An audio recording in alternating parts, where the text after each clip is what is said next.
Hi, I'm Janie Oliver. I'm the Chief Executive Officer of a donor advised fund charity in the UK called Stewardship. I was appointed in January, so I am about nearly 3 months into the role. I'm the first female CEO, probably one of the youngest CEOs that Stewardship have had. I think this makes a difference. The reason I think this makes a difference is firstly representation is so important. So there's been some research that's come out that McKinsey have run, which shows that having women leaders in executive positions is really a good thing for the organisation in terms of employee engagement, in terms of performance of the organisation, in terms of the culture and innovation. I think I read that the women leaders, there was a 1.7 factor increase in innovation. I'm not sure exactly how they measured that, but that's a great thing, obviously.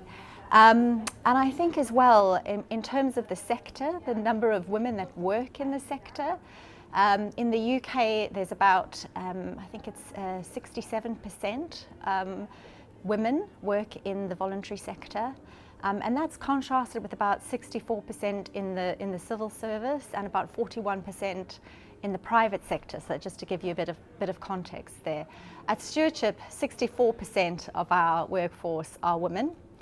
So we've got about 90 people or so that work for our organisation. So to have a woman leader is representative of the number of people that work in that sector. And as well as that, women and girls really are primarily the beneficiaries of charities as well. I think something like 60% of all referrals in the UK to food banks were women. So I think it's really important that increasingly more women step up and lead the charities that then serve these beneficiaries. Internally at Stewardship, we've been through a bit of a journey. So since I was appointed, we've moved from having a leadership team of about 67% men, 33% women, to now being 75% women, 25% men. And I think, when I was appointed back in December to take over in January, I had a number of particularly younger women come and speak to me and say how important it felt to them that my appointment. So obviously I was personally very delighted to have this opportunity and be able to lead, but actually I hadn't quite realised what it meant for other women in the organisation. So as an organisation, we are being more intentional about collaboration and co-working, and we came to make those decisions because over the last year, in 2023, we ran a year-long strategy process thinking about our strategic direction over the coming 3 to 5 years. And as part of that strategic process, we had a particular strand that we looked at, looking at our culture, because you can have the best strategy and think about how you want your organisation to run. But if your culture is not working as you need it to be, strategy is ultimately going to fail. And what we came through in that strategic process was we needed to really collaborate more effectively, we needed to communicate more effectively, we need to break down the silos within the organisation.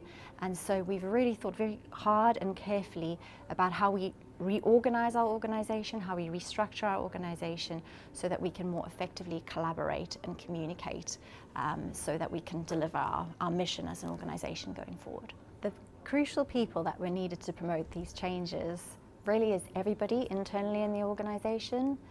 I think that we obviously need our leaders to help our people understand why the changes are needed, how the changes link to the strategy that's been agreed. But unless everybody's on board with our internal cultural changes, ultimately that's going to fail because everybody needs to understand, everybody needs to be singing from the same songbook, so that new internal culture and ways of working that we want to do going forward, the new collaborative ways of working, the communication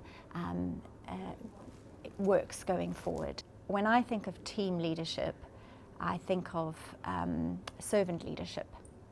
And this is something that we're trying to embed as a new way of working, as our new model. And we had a great example in Jesus as what a servant leader looked like. And so for me, that is humility, that is total transparency, that's compassion, that is helping and coming alongside others. And so we're looking at trying to upskill everybody in our organization to really understand, how do you put others first? It's not just about what is important for me, but putting the team above myself and my own ways of working. I think diversity is so important. I mean, there's so much rich information and data about why diversity is so beneficial to an organization, and additional points of view, increased ability to make good decisions, because you're getting diverse thought in those decisions. And it's something, again, that we're really trying to pay attention to, both in terms of the gender diversity, but also ethnic diversity as well. Again, we're not there yet. We're on a journey with this stuff, but it's extremely important. I think makes just for a healthier organisation to have, not have that groupthink, but to have that diversity of thought and better decision making.